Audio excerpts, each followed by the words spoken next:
Ousted Ekhuruleni Council Speaker Raymond Dhlamini is reportedly heading to the courts to seek a reversal of his removal. Dhlamini was removed at an extraordinary council meeting last week. He's been accused of stifling motions and dictating to council. This, of course, was by some of the parties there. He is joining us live now. And thank you so much for your time this evening. Let's first start with whether or not you can confirm that you are heading to court. Yes, good evening, my sister, and also good evening to the viewers at home. Yes, that's correct. We are heading to court. The matter will be heard on Friday at 10 o'clock in the morning. You say this is a coup. Why? It's because it's straightforward how they run things, as you saw for the first time when we interdict the meeting that was called by the city manager, and we managed to interdict on that one. So you saw these things happening. So on Thursday again, went to the council meeting. You can see that councillors, they don't want to listen to the rule of the house. They just want to do what they want to do. So we felt strong that when we look at it, I said, they are doing this because they have numbers. Because if you look how they file papers to the city manager in terms of the signatures as councillors, to request the city manager to come and have that meeting, which I interdicted. So that's why I'm saying it's a coup, because you're supposed to follow the rule of law. You need to follow the procedure proper, then your thing will follow proper. So we all know that ANC and the EFF, they agree that the EFF will take the position of the speaker, the ANC will take the whip. That is, they're all aware of that. But what I'm saying that we cannot just do things as it is, like we have rules here. We need to follow the rules to the letter, then you'll take it accordingly. We don't have a problem with it. Was it about the numbers, or was it about the accusations that you were trying to stifle and dictate to council and not eventually get to this particular motion which you were facing? It's untrue, because even the first council meeting, that's what he said. That is why we even interdict that meeting that was called by a city manager, and we managed to win on that one. So we came back and listened to them. Unfortunately, what they want us to start with motion, to say, let the motion be first on the item, and which it cannot be, because already one councillor raised his hands. He wants the adjustment budget to be first on the item, and you can only do once, you can only change once. You are not allowed to bring two motions on a day. We are allowed to bring one motion on a day, which it was adjustment budget was brought in. They brought the motion to say, we want to start with motion. I said, I'm not going to entertain that.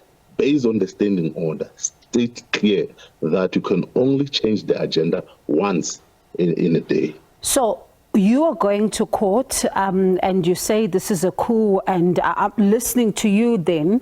You are going to court on the basis of, the rules and how things were done. What forms the core of your argument? What's the one thing? Let me give an example. On Thursday, I adjourned the meeting. By the way, I didn't walk out on the meeting on Thursday. We adjourned the meeting. I said the meeting was adjourned because of disruption that was happening in council.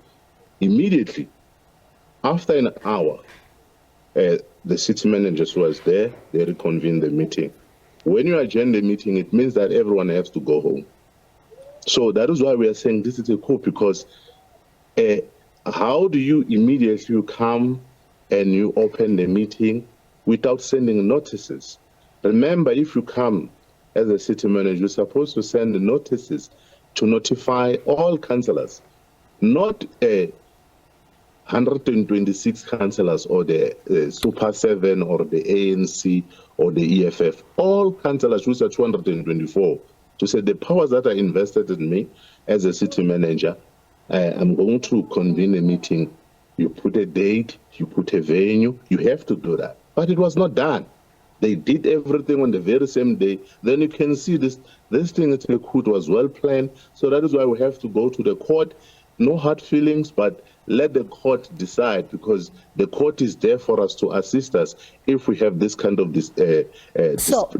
disturbance. You've been accused, though, to say that you're trying to cling to power because you ultimately understand that your ousting is going to result in the ousting of the current mayor of Ekhuruleni, Tanya Campbell, and they say that you are literally playing politics and delaying tactics. How then do you respond to that? Because I'm sure you've heard some of these accusations in the public domain.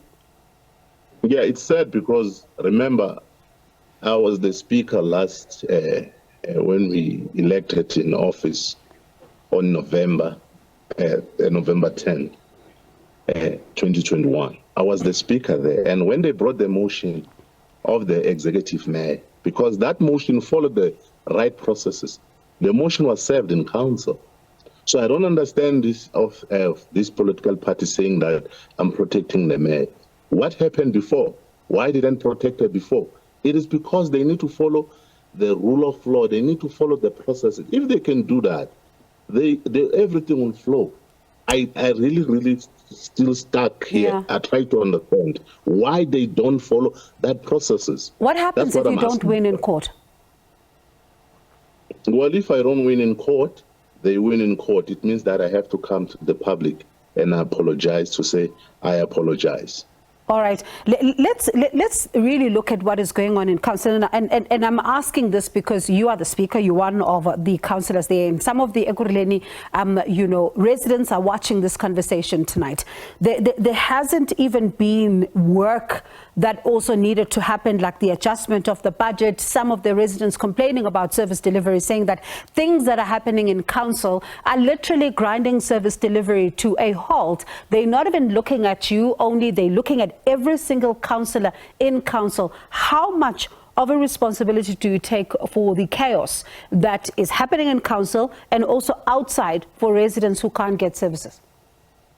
Yeah, no, thank you very much. And we apologize for that. That is why we have a accounting office and HODs and DH and managers to manage these things. So if you find yourself, you have a accounting officer or whoever can be an official, starting getting involved in the issue of politics, the other results, this is what you're going to get. But if we can work together hand in hand, all of us as various political parties, will be able to achieve. What I'm requesting here is to say, follow the processes. It cannot be, because if we accept this, they don't follow the processes because of the numbers. There's a lot of things that went wrong in our country because of majority. We cannot afford to keep on saying we are the majority. You are the majority. Did you follow all the processes according to the law? If that's so, then you deserve this thing. But if you didn't follow that, then I'm sorry, we can't. But do you take responsibility as a speaker in council? Residents are sitting there wondering that this bickering is happening about, the law and all of that. But ultimately, someone is sitting right now, they're waiting for service delivery. They are not worried about the bickering that is happening in council. How much of a responsibility do you take as a speaker for what is happening out in the streets? That is why I'm going to court to ask the court assist us here, because we cannot find each other here. Let the court help us, and if the court decide otherwise, I will appreciate that. If I was someone else, I was going to relax, but we are going to court to say, court, help us here. We can't bend tires. Remember, we can't lock people's gate and say, you're not going to go into this office and that office. We can't bend tires. We are not like that. Yeah. We are the part of rule of law. That is why we are going to court. Court assist us here. The court immediately will assist us, then we'll be able to move.